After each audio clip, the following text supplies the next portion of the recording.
So when you come from 1 to 9, there is a suspense. आप सोचेंगे कि क्या होने वाला है from 1 to 9. तो अगर आपका नंबर 9 है तो बहुत सारे सस्पेंस होने वाला है, कुछ अनएक्सपेक्टेड फाइनेंशियल गेन्स होने वाले हैं, रिवॉर्ड्स आने वाले हैं, इनहेरिटेंस में कुछ मिलने वाला है, क्योंकि हम आ गए हैं पर्सनल ईयर नंबर 9 और ये सीरीज का लास्ट वीडियो है. अब मैं इसे पहले कवर कर चुकी हूँ 1 2 3 4 5 6 7 8, क्योंकि ये साल 9 नंबर का भी है और ये वीडियो भी नंबर 9 की है, जिनका पर्सनल ईयर नंबर 9 है. तो क्या कुछ होने वाला है, इस वीडियो को हम किस तरीके से देखेंगे, क्या आपकी लाइफ में इंपॉर्टेंट चेंजेस आप एक्सपेक्ट कर सकते हो इस साल में. इस साल हम इस वीडियो के थ्रू समझेंगे और मेरे साथ कुछ सजेशंस आएंगी बहुत strongly. We are going to be understanding that in this video. I'm a mother, healer, guide and a friend, and these are my life lessons. Welcome to my channel Soulful Sonia with Sonia Bembi Seth. So 9 number patience का number है. 9 बिल्कुल last में आता है. 9 को जिसके साथ multiply करो तो 9 ही आता है. आप टोटल आप भी करेंगे अपने इसमें 9 को ऐड करेंगे नहीं करेंगे तो भी it is the same answer. आप में से वो लोग जो ये पर्सनल ईयर की सीरीज फर्स्ट टाइम देख रहे हैं तो मैं आपको पर्सनल ईयर निकालना शुरू कर दूं. क्विकली अपना एग्जांपल देख के आपको अपनी डेट ऑफ बर्थ चाहिए, मंथ ऑफ बर्थ चाहिए. सो -24 ऑफ अप्रैल, सो 2 + 4 + 4. इस साल का हम सिर्फ 25 लेंगे, +2 + 5. और इस साल में मेरी बर्थडे आ रही है थर्सडे को, सो इस थर्सडे का हम 3 ऐड करेंगे. तो जब मैं सबका टोटल करूंगी तो इसका टोटल आएगा 2 + 4 6 + 4 10 + 2 12 + 5 17 + 3 18 19 20. सो 2 + 0 is 2. सो आप मैथ्स में भी देखते हैं कि बहुत सारे अलग अलग तरीके होते हैं, अलग अलग सॉल्यूशंस होते हैं. So everybody has their own way of taking out numbers and उनकी प्रेडिक्शन करना. बट मैं इस तरीके से निकाल रही हूँ पर्सनल ईयर के नंबर से और इसकी प्रेडिक्शन बहुत ही हेल्पफुल रहती है. आप कोई भी पीछे की वीडियोस देख लीजिए और कैलकुलेट कर लीजिए, आप देखेंगे कि कितनी सारी चीज़ें इतने अच्छे ठीक से हुई है. चलिए वीडियो को स्टार्ट करते हैं. ऑलरेडी थोड़ा सा टाइम निकल चुका है. सो नमस्ते, welcome to soulful Sonia and thank you so much for this beautiful abundant family. तो सबसे पहले हम 9 के कीवर्ड्स ले लेते हैं. पहला कीवर्ड है कंप्लीशन, दूसरा सेलिब्रेशन, तीसरा कल्मिनेशन, चौथा रिलीजिंग या फिर एंडिंग्स. कुछ चीजें आप नहीं 8 साल पहले कोई चक्रा स्टार्ट करा था अपनी लाइफ का. आपका प्रोफेशनल हो सकता है, पर्सनल हो सकता है, रिलेशनशिप हो सकता है, इनमें से कोई भी एरिया उसका दी एंड है इस साल. Because 9 is a number of completion. कुछ ऐसी चीजें जो शुरुआत हुई थी लेकिन अब कहते हैं ना कि वो उस प्लेस या उस जगह का, उस साथी का या उस पर्टिकुलर इमोशन का या उस रिलेशनशिप का अब इस टाइम पे दी एंड है. कुछ चीज़ें जो 8 साल पहले हुई थी आपको देखना है 8 साल पहले क्या स्टार्ट हुआ था, वो कौन से चैप्टर्स थे जो न्यू बिगनिंग्स के साथ स्टार्ट हुए थे, वो डेफिनेटली एंडिंग की कतार पे है. घबराओ नहीं, डरो नहीं. इसका मतलब ये बिल्कुल भी नहीं है कि जब भी हम एंडिंग की बात करते हैं कि कुछ लॉसेस की बात है. नहीं, बहुत बारी कहते हैं हम जैसे जैसे इवॉल्व होते हैं लाइफ में तो वो सारी चीज़ें जो काम की नहीं हमारी लाइफ में निकलनी शुरू हो जाती है. या फिर आपके स्कूल की क्लास की कहते हैं ना 40-50 बच्चे थे, क्या आप अभी भी उन हर स्टूडेंट के साथ इन टच में हैं, उस हर एक फ्रेंड के साथ इन टच में हैं? शायद उस 40-50 के साथ 3 4 या 5 रह गए होंगे. अगर बहुत ही किस्मत वाले होंगे तो 10, लेकिन सारे तो फिर भी नहीं होंगे, क्योंकि वो एक चैप्टर था आपकी स्कूल लाइफ का, कॉलेज लाइफ का, जो खत्म हो गया है. इससे आगे आपकी लाइफ बढ़ती गई और आप नेक्स्ट चैप्टर में चले गए, वहाँ हम एक न्यू बिगनिंग में चले गए. इसी चीज़ को हमने खत्म कर दिया. सो दूसरी चीज़ आपको क्या करनी है, जब भी हम कोई सिटी को छोड़ते हैं, पुराने घर को छोड़ते हैं, पुराने बैकेज को छोड़ते हैं, कोई भी चीज़ को रिलीज करी जाती है तो 2 तरीके की फीलिंग आती है. एक तो थोड़ी ओवरवेलमिंग फीलिंग आती है बिकॉज आप उस रिलेशनशिप में जुड़े रहे, तो उस घर के साथ, उस प्लेस, इंस्टीट्यूशन, उसके साथ आपकी एनर्जी जुड़ी हुई है और वो जब खत्म होती है तो आपके मन में थोड़ी ओवरवेलमिंग वाली फीलिंग आती है. तो आपके मन में थोड़ी एक्साइटमेंट भी आती है कि ये पूरा हो गया, लेट्स सेलिब्रेट दिस. अब नेक्स्ट हम जिस लाइफ के पड़ाव में जाने वाले हैं, उस वाले पड़ाव के लिए आपके लिए एक थोड़ा सा शेकिंग होती है, थोड़ी सी नर्वसनेस होती है कि अब पता नहीं क्या होने वाला है, किस तरीके से होएगा, शायद नए लोग मिलेंगे, नए नेबर्स मिलेंगे या कुछ नया लाइफ में होगा, चाहे नए वर्क प्लेस की बात हो, चाहे नए जॉब की हो, चाहे anything you get new into. हमारे अंदर एक फीलिंग रहती है कि what is going to happen, the feeling of unknown. तो वो वाली फीलिंग से आप गुजरेंगे और इन फीलिंग्स को आप बैलेंस करते हुए निकलेंगे। तो जब आप इस फीलिंग से निकलते हैं, आपको एक एंजाइटी की फीलिंग आती है, ओवरवेलम की फीलिंग आती है, तो ऐसे में आपको ये फीलिंग्स को रिलीज करना ही करना है। सबसे पहले ओवरवेलमिंग की फीलिंग को, सबसे पहले हम किसी चीज को रिलीज करते हैं। कहते हैं ना कि कोई घाव या जख्म दोबारा से आ गए एंड यू लाइक कैसे होगा, कैसे कर पाएंगे, किस तरीके से आगे जाएंगे अपनी लाइफ में। बट आप जब तक उसको रिलीज नहीं करोगे, बिलीव मी, ये साल अच्छा नहीं जाएगा। तो आपको रिलीज करना ही है। इससे मैं आपको सिंपल टेक्निक्स बताऊंगी। हर मून, फुल मून पे, जैसे अभी फुल मून हुआ है, सो व्हाटएवर फर्स्ट क्वार्टर और फुल मून, जो जो चीजें आपको वेट डाउन कर रही है, आपको परेशान कर रही है इमोशनली, मेंटली, उसको आप लिख कर बर्न करेंगे। What I do is take a bay leaf और उस पर अपनी चीज लिखती हूँ और रिलीज करती हूँ, बर्न कर देती हूँ और फिर उसको अर्थ में दे देती हूँ। तो उस टाइम पे चंद्रमा से आपको हेल्प मिलती है, फुल मून होता है, आपको रिलीज करने में हेल्प मिलती है। नेक्स्ट चीज आपको क्या करना है, आपको बैठकर लिस्ट बनानी है कि कौन से ऐसे प्रोजेक्ट्स थे, कौन सी ऐसी चीजें थी जो आधी अधूरी पड़ी हुई थी, क्योंकि मुझे उनको अब खत्म करना है। और वो आप अपनी प्लानिंग साल के शुरू में ही अभी बना लीजिए। And if you need more help, you do my vision board workshop.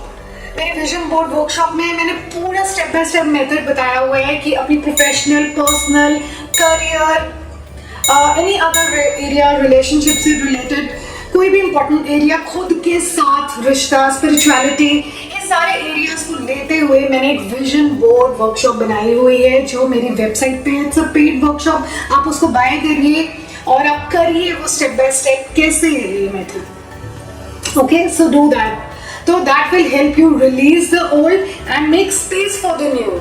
Okay, when you make a vision board, आपकी मतलब विजन में आ जाएगा कि मेरे को इस साल में क्या मैनिफेस्ट करना है।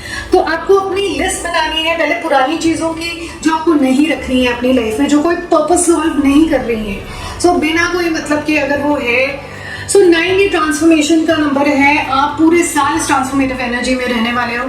तो मैं हमेशा उस इंसान को जिसका डेस्टिनी नंबर 9 है या फिर आपका पर्सनल ये नंबर 9 है कि प्लीज उन बैगेजेस को निकालने की कोशिश करिएगा। मैं जानती हूँ आसान नहीं है, लेकिन मुश्किल भी नहीं है। ठान लोगे तो कर पाओगे। अब चाहे आपकी लिमिटिंग बिलीफ थी हेल्थ के ऊपर, करियर के ऊपर, मनी को लेकर, प्लीज निकाल दो उसको and become a new you and be ready to become that new you. अब नेक्स्ट पॉइंट पे मैं जो आती हूँ, सेलिब्रेशन का टाइम है। जब भी कोई चीज कंप्लीट होती है हम उसको सेलिब्रेट करते हैं। स्कूल कंप्लीट करते हैं, शादी होती है, वी लाइक चाइल्ड बर्थ होता है, वी सेलिब्रेट एवरीथिंग। यहाँ पे आपको सेलिब्रेट जरूर करना है हर उस अकम्पलिशमेंट को जो पिछले 8 सालों में आपने करी है। अब आप सोचोगे यार याद ही नहीं है मुझे कि पिछले साल क्या करा था।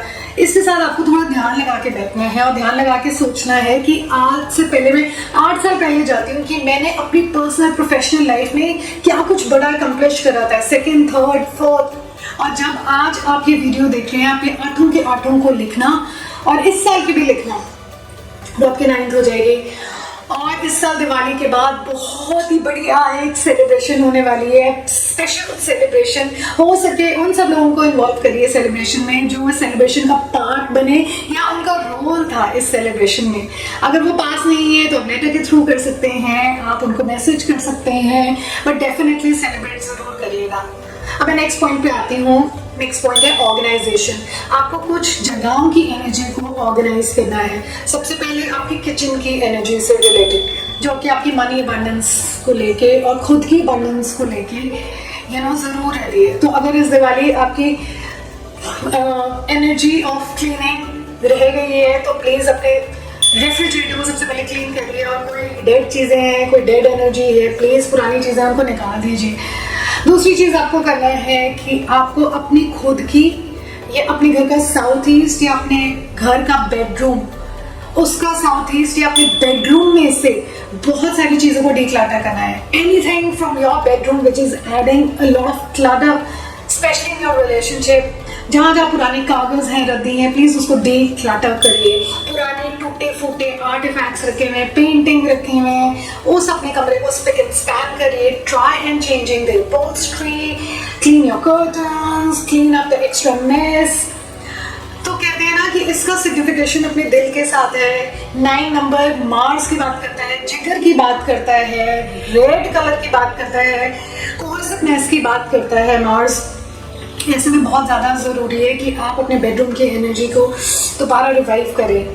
सो इस साल कुछ चीज़ें बहुत फॉर्चुनेट होने वाली हैं आपके साथ. मैं आपके साथ बोलना चाहती हूँ कि आपको बड़े बड़े रिवॉर्ड्स एंड अवार्ड्स मिलने वाले हैं. छोटे छोटे नहीं, बड़े बड़े. आपको पब्लिक में एक्नॉलेजमेंट मिल सकती है. आपको बहुत ज़्यादा लोग पसंद करने वाले हैं. आपकी क्लैन के अंदर, कम्युनिटी के अंदर और सारे लोग जुड़ जाएंगे और कहेंगे कि वाकई में आप कुछ काम कर रहे हैं. तो इसके साथ लगे आप सजेशन दे देती हूँ कि सोसाइटी के लिए कुछ ना कुछ करते रहिएगा. जितना ज़्यादा आप इस साल में दूसरों के लिए करेंगे, उसमें आपका खुद का और चर्चा, फेम, नेम बहुत ज़्यादा होगा. Because that will be totally dependent on how much you are serving others. Because 9 number humanity का है. 9 नंबर को जिससे मल्टीप्लाई करो वो 9 ही होता है. तो ज़रूरी नहीं है कि आप बहुत ज़्यादा दिखावा करें सोशल मीडिया प्लेटफॉर्म पे जाकर, बट जितना ज़्यादा you will create a noise, उतना ज़्यादा अच्छा होगा. Another thing I'm telling you that 25th को all the planets are going to come in alignment, so it's a great time. So please आप अपना विजन बोर्ड बनाइए. आप ये मैंने अपनी वेबसाइट पे डाला हुआ है, आप उसको परचेज करिए और उसको देख के आप अपना विजन बोर्ड भी बनाइए और देखिए कि अपनी लाइफ में मेजर ट्रांसफॉर्मेटिव चेंजेस कैसे होने वाले हैं.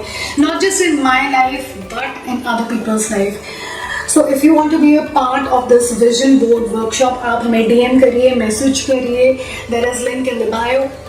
चलिए आए नेक्स्ट पॉइंट पे. कुछ अनएक्सपेक्टेड फाइनेंशियल गेन्स होने वाले हैं. इनहेरिटेंस में कुछ चीज़ें मिलने वाली हैं कहीं ना कहीं से. जो कहते हैं ना, मनी जिसको आप भूल चुके थे कि जोड़ दो इसको, ये चीज़ें आपको मिलेंगी और अचानक से मिलेंगी और यक मिलेंगी. तो उसके लिए आपको बहुत सारी कंग्रेचुलेशंस इन एडवांस. अगर आप कोई कॉम्पिटिशन का हिस्सा बनना चाहते हैं देन प्लीज़ ज़रूर बनिए. आपके लिए बहुत बहुत बहुत हद तक आप उस कॉम्पिटिशन को क्लियर करने वाले हैं विद फ्लाइंग कलर्स. अच्छी खासी रैंकिंग होने वाली है. So again I wish you all the very best. और इसके लिए काम करिए, ऑरेंज कार्नेलियन क्रिस्टल को अपने साथ जरूर रखिएगा अगर आपका डेस्टिनी नंबर 9 बन रहा है, क्योंकि वो आपको उसी एरिया की तरफ वापस अटेंशन डाइवर्ट करता रहेगा. ये गोल है, इसको अचीव करना है.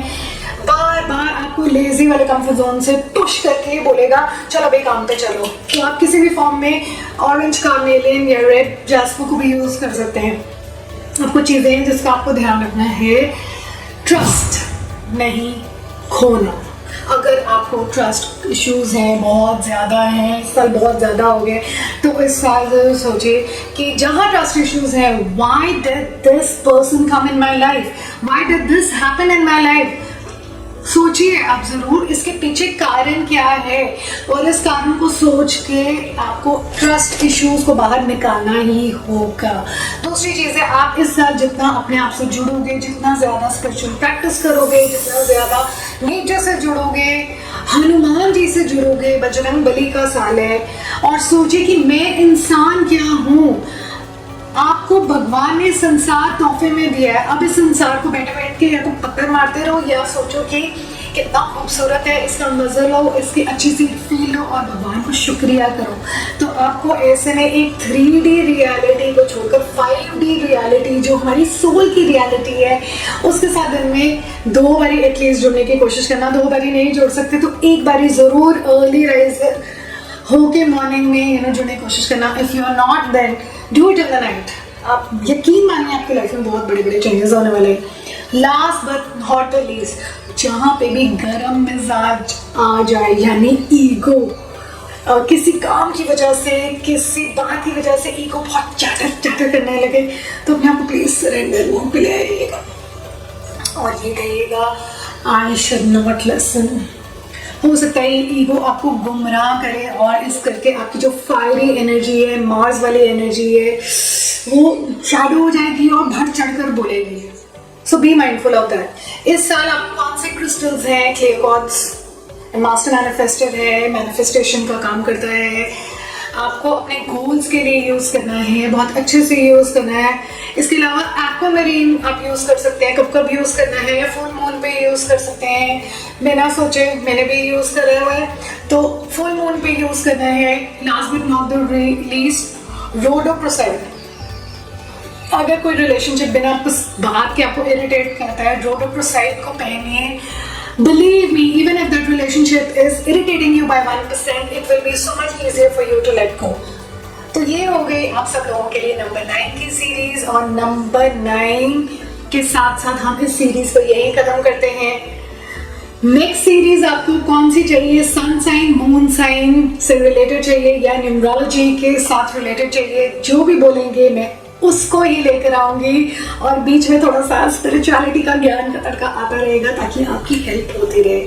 Up until then, I will see you in my next reading. Believe in magic. Magic is within you. And I'll see you next time. Bye.